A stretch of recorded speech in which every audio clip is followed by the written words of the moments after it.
हाय friends, मैं Meena Pandey. Welcome back to my channel serve with love.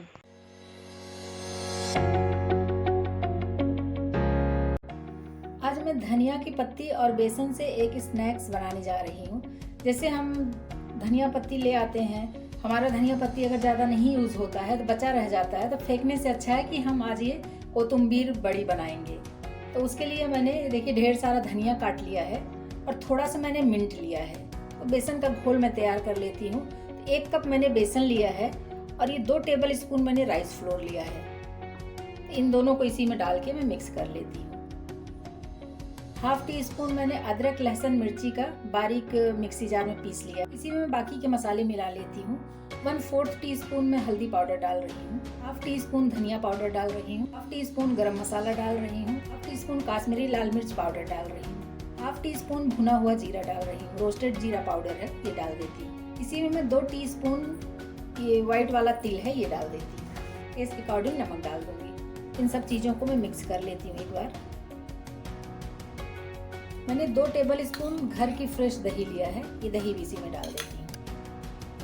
1 कटोरी पानी लेके डाल देती हूँ। अभी इसको मैं अच्छे तरीके से मिक्स करके एक पेस्ट तैयार कर लेती हूँ। पानी का जितना रिक्वायरमेंट हो उतना मैं पानी डाल के इसमें पेस्ट बना लूँगी। ये देखिए इस तरीके से इतना लिक्विड में मेरा ये पेस्ट बनके तैयार हो गया है।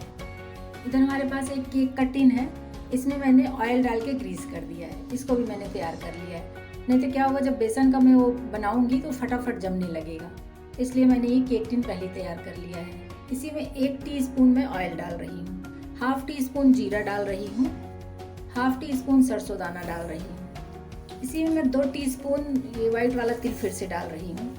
टोटल हमारा 4 टीस्पून मैंने व्हाइट वाला तिल यूज़ किया है। मैंने 2 टेबल स्पून मूंगफली लेके इसको ऐसे ही मैंने ग्राइंडर में डाल के ग्राइंड कर लिया है। मूंगफली हमारी ज़्यादा बारीक भी नहीं हुई है और ज़्यादा खड़े भी नहीं है, तो एक दरदरा सा मैंने इसको तैयार कर लिया था। इस तरीके से इन सब चीज़ों को रोस्ट कर लेती हूँ एक साथ में ही। तो देखिए ये सब चिटक रहा है, इसका मतलब है ये हमारा रोस्ट हो चुका है और इसका देखिए कलर भी चेंज हो रहा है। तो जो मैंने ये धनिया और पुदीना काट लिया है इसको इसी में डाल देती हूँ। थोड़ा सा इसको भी मैं चला लेती हूँ। देखिए जब ये मैंने धनिया की पत्ती और मिंट डाला था तो कितना ढेर सारा था, एकदम थोड़ा सा हो गया है। तो गैस को मैंने कम ही रखा है और इसको थोड़ा सा मैं और चला लेती हूँ। अभी मैंने जो बेसन का पेस्ट तैयार किया है इसको इसी में डाल देती हूँ। ये पेस्ट डाल के इसको फटाफट चला लेती हूँ, तो ये सब कुछ एक साथ ही मिक्स हो जाएगा। और इसको गाढ़ा सा जैसे डो होता है तो डो फॉर्म में हमें बना लेना है इसको। इसी में मैं 1/4 टीस्पून हींग डाल रही हूँ। हींग भी डाल के मिक्स कर लेती हूँ। तो लगातार चलाती रहूंगी तो नीचे लगेगा नहीं, नहीं तो बेसन है तो लगने का चांस तो है ही है। लगातार चलाती रहूंगी तो इसमें गांठें भी नहीं बनेगी और ये हमें जैसे चाहिए उस तरीके से बन के तैयार हो जाएगा। देखिए ये इतना गाढ़ा हो गया है, तो अभी मैं गैस को बंद कर देती हूँ और इसी पे इसको 2 मिनट में चला लेती हूँ। कढ़ाई मेरी गर्म है, उतनी देर में चला लूंगी इसको, तो ये थोड़ा सा और गाढ़ा हो जाएगा।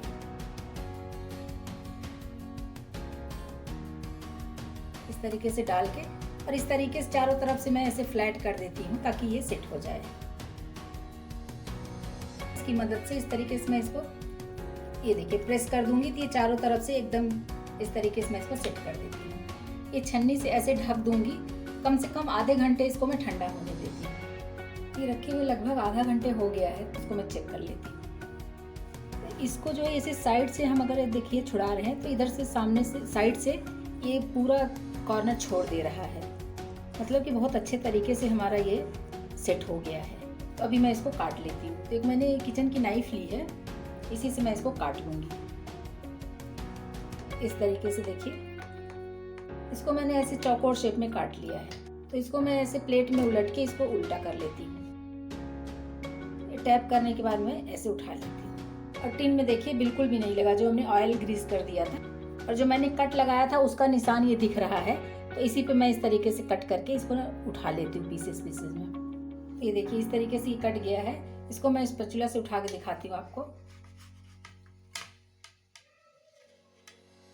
ये देखिए, ये हमारा एक पीस इस तरीके से निकल के आ गया। इसी तरीके से मैं एक एक पीस निकाल के अलग कर देती हूँ। तो मैंने इस तरह से कुछ पीसेस करके निकाल लिए हैं। छोटा चाहिए तो आप छोटा पीस बना सकते हो। ये देखिए, इसका स्ट्रक्चर देखिए, बहुत अच्छे से बन के तैयार हुआ है। अभी इसको मुझे डीप फ्राई करना है। तो इसमें ज़्यादा कुछ सामान की भी ज़रूरत नहीं पड़ती, हमारे घर में जो मौजूद है उसी से ही बन जाएगा। तेल हमारा गर्म हो गया। जैसे पूड़ी तलने के लिए मैं तेल गर्म करती हूँ, उसी तरीके से गर्म है हमारा तेल। तो इसी में मैं एक एक बड़ियाँ ऐसे डाल देती हूँ। ये 5-6 पीसेस मैंने डाल दिए हैं। अब इसको मैं एक तरफ करारा होने देती हूँ, फिर उलट के दूसरी तरफ पका लूँगी। मैंने कुछ ये ग्रीन मिर्ची थोड़ा सा बीच से ऐसे काट दिया है, तो इस तरीके से चीड़ा लगा दिया है। इसको भी इसी में डाल के मैं ऐसे तल लेती हूँ मिर्ची को भी। इन बड़ियों के साथ खाने के लिए मिर्ची भी बहुत ही टेस्टी लगेगी।